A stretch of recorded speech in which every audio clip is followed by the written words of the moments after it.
Clark's grandma comes to visit you and makes appearances or calls you? What's Periodically, that? yes. What's she like? Oh, sweet lady.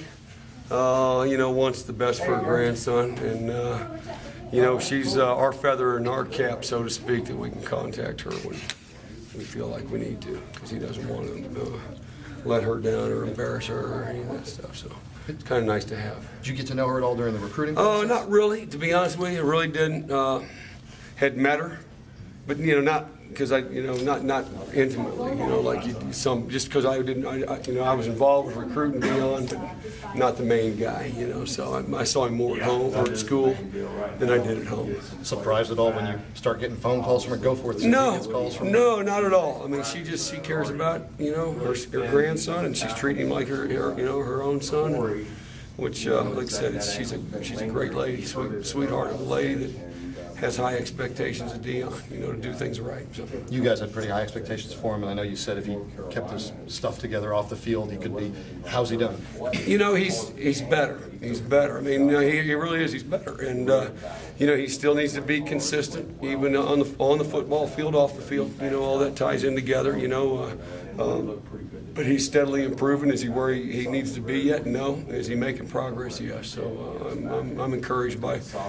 He always has great abilities, but I'm also encouraged by. How he's trying to do things. Was it hard to get him to, he was in high school so athletic and he could kind of just do what he wanted. He said it took him a while to understand that he had to be where you told him to be. Yeah, and that's a lot of guys, in high school, especially if you're an elite guy, you can do whatever you want to do. You can get away with things. You can run around blocks, you can, take bad angles, or you can do different things and come out okay. At this level, you run around a block, or you stick your nose in the wrong gap, and that type of thing, you'll be exposed. And that happened the other day a couple times, and so he understands that. Was he surprised you as a pass rusher? Not at all. I think he's an explosive guy coming off the edge and up the pipe. And we got a little pressure. We had a little game working with those guys the other day, and he has the abilities. I mean, he's a very explosive guy coming off the edge. One of our faster guys we've had coming off the edge in a couple of years. You guys are, I guess, 7 days, this practice day behind you now, 7 days away from game day.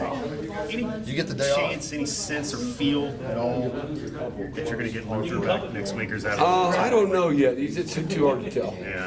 I know. Sounds like he's making great progress, and we'll see. We'll see. We'll just have to. It's too early to tell. Right. I know Mike Goforth reported to the staff that he really feels better. I didn't get a chance to see Luther out there today. So, that's encouraging. Are you at the point where you're going to redshirt Brandon Facyson? I think we probably are. To be realistic, I think we are. Unless a bomb went off and we needed to play him, you know what I mean?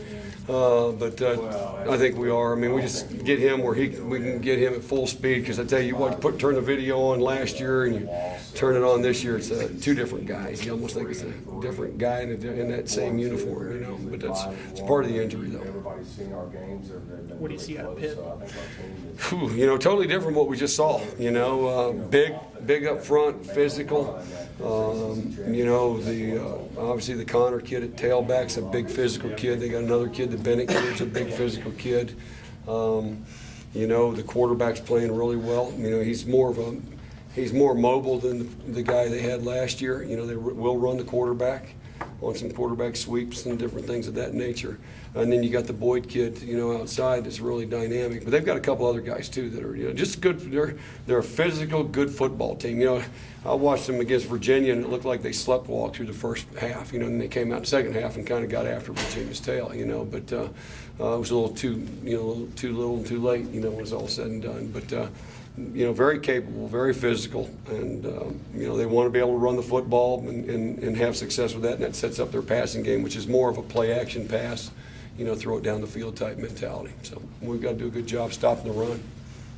What do you want to We're beat up right now. Corey took some shots in that game. It was just, you know, we're fortunate to get him out of that game and not have any setbacks. I mean, he was up underneath the guy, and we brought pressure. It was a sack that Riley made. Donovan Riley. I mean, he's underneath the guy, kind of getting held a little bit. We get the sack, knock him into Corey. I mean, he's all tied up here, straight-legged, and gets, you know, legs undercut. Gets dove on Kimball's interception. Gets clipped from behind, right on the back of his legs, down on both ankles. You know, they're quick game. They're trying to cut you. So he's taking shots. I mean, he was just beat up, limping by the end of that game. You know, so, and obviously it was a big factor throughout the game. But you know, we got to get him healthy. We got to get Woody healthy. We'll see where Luther is, what the plan is. You know, as this thing moves on, he had class today. He was going to come out there today and maybe run around a little bit. I don't know. You know, we're going to do what's best for Luther, and you know, and whatever that is, that's, you know, still yet to be determined. Would that have been the first that he's done on the field? Yeah, he hadn't done anything other than just doing his rehab. He hadn't been on the field since he had surgery.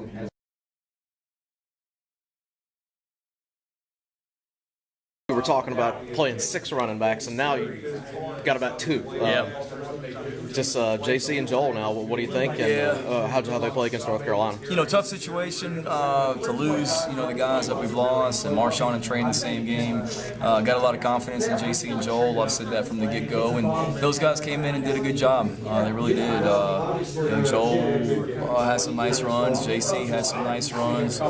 Sam had 1 carry and did a good job again. So, you know, you hate having guys out, but you know, it's like I told the running backs today. I've got confidence in that whole group, and I've told them from day one that I feel like we have more than one starter in that room. And you know, you hate having these guys out, but the other ones have to elevate their games. What's held Joel back so far? Is it anything in particular? Well, I mean, I think, you know, for one thing, he's at a position that's pretty deep. We got some pretty good players, and he's been a running back for just a little over a year. I mean, he's only been through 1 spring practice as a running back, and this is his 2nd full season as a running back for a guy that played high school quarterback in defense. So it's not like he's been playing running back since he was little. It's a position that he just started a year ago. So he's getting better. I wouldn't say anything's held him back. He's smart. He does a good job in the pass game. He does a nice job in pass protection for us. The thing that I've challenged him to do is just, you know, break tackles and make people miss. And, you know, we had that situation against North Carolina on Saturday down there towards the goal line where he had a nice run, he got up to the safety, and then the safety made the tackle. And that's what I've challenged Joel to do, is to take his game to another level, is make that guy miss, run him over, do something, but we can't let one guy bring us down, and that's what we're challenging him to do, and he's getting better. Everybody talks about how positive a person Trey is, and you know, just as soon as he's getting back close to 100%, you know, he breaks his clavicle. Do you have to say anything extra to motivate a guy after something like that? I mean, I know even being so positive, it's got to be a downer. Maybe some people, yes, but not Trey. I mean, you hurt for him. I mean, that was it's a great win Saturday, but bittersweet just because of what that kid has been through, what he means to this team. To see him get hurt again in his first real game back, I mean, it breaks your heart. It really does. But like I told him on the sideline, knowing how he is, he'll come back even stronger from this one, and you know, we're optimistic that he'll be able to get back out there before this season's over and have a key role for us down the stretch once we get into November, hopefully.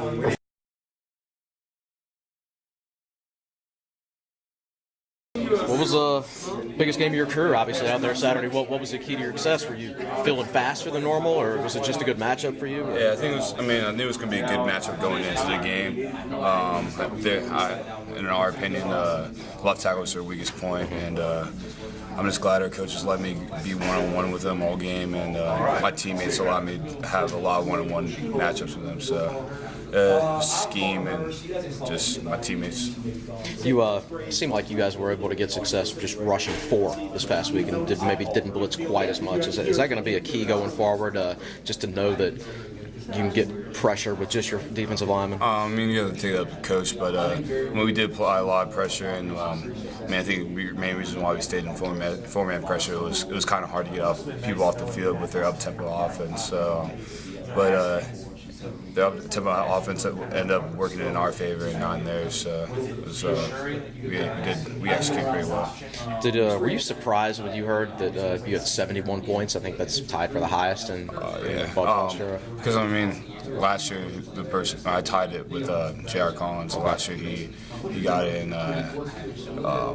3 overtimes. So I thought like that's gonna be like not even like possible to get to that amount of points. So I was slightly surprised I got that much. And you did it in 19 minutes too, and so they only had the ball 19 minutes for the whole game. And then if you think about it, it's a lot more points per minute than when he did it a year ago, I guess. Yeah, I mean, it was just a lot of passing down. So and I had a really good matchup. So I took advantage of my time on the field and made the best of it. When you guys are up, you get a big lead like that, and they're not a team that runs the ball a whole lot to begin with, but you pretty much know that they're in a passing situation. How much do you like that as a defensive end, where you pretty much know what's coming every play and you can just pin your ears back? I mean, it was nice, definitely against UNC, because we had good run and pass keys. So we knew 100% when it was going to be pass, 100% when it's going to be run. So it worked out in our favor big time. Definitely our front four. We applied a lot of pressure and stuff. So it's very exciting when you know it's going to be passed, because you just let it go and just get after the quarterback. All right, thanks, Ken. Appreciate it.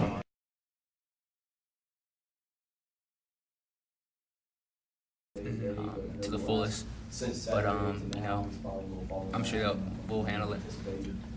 Whatever. Is there any sense? I know we're talking about a graft, that shin, I guess from late winter or whatever. Is there any sense at all they'll have to do further surgery at all? Or?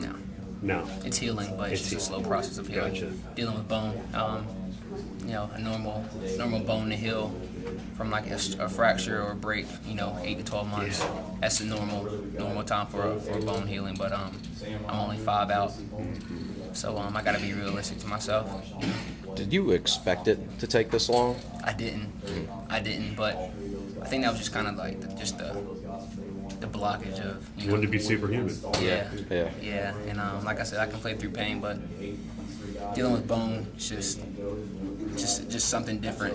It's just different. It's not like a muscle. It's just different. It takes longer. Right. It goes without saying, it's frustrating, I guess, or are you kind of beyond that now? It's just kind of trying to look forward to the spring. I have a one-track mind, and that's to get 100%. So I'm not letting all that other stuff affect me, because that'll affect my mindset going into spring. All this, I try not to get so frustrated. And that's what I've been doing pretty well with. So my frustration has really calmed down a lot. I've gotten a lot more focused, not dealing with that frustration. A lot more positive, honestly. I talked to Brother Dave, our chaplain. He helps out a lot. So the frustration is something I'm kind of putting behind me. Just looking to get better. I have the world behind me. I have a great staff, with me through all this whole thing, and I have my family and my friends and myself, and that's all I really need. I just work 100 times harder. Yeah, cool. Get better, man. Thanks.